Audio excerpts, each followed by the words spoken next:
As you might have guessed, I'm not home. I am in fact in Africa, but in a very little representative part of Africa.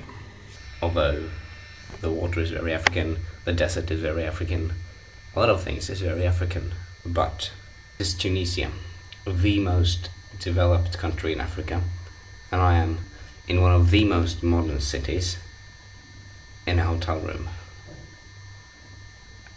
The strange thing about Tunisia is that it tries to be an Arabic North African country like, say, Morocco, but at the same time it tries to be a touristificated European country like, say, France or Italy.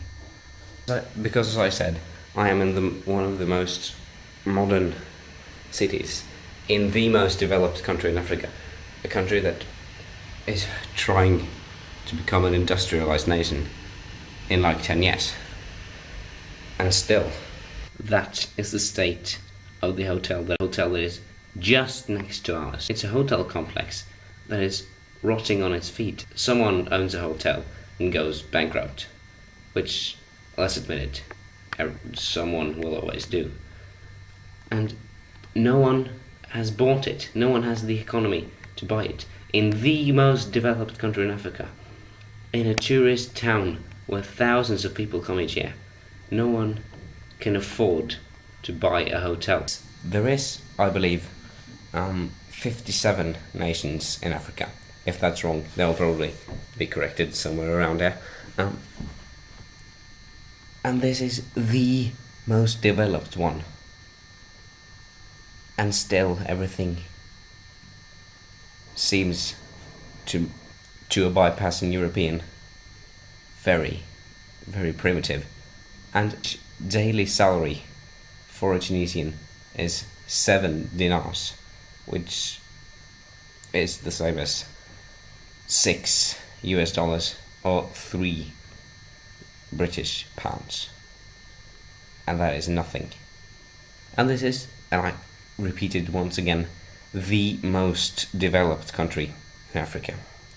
Just imagine all the hundreds of million people in the over 50 other African countries that are in worse state than this.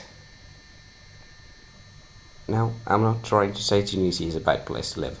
I mean, the expected life length there is 77 years, which is quite a lot. People live long and they live in relative wealth. But still, compared to any European country, these people are so poor, and they are, once again, the most developed country in Africa. That's insane. And in fact, I feel a bit bad for laying on the beach here. But at least the good thing we can do is go here and spend our money here. I just wish more of it went to the actual Tunisians. The travel agency. Back to Simen, who's at home.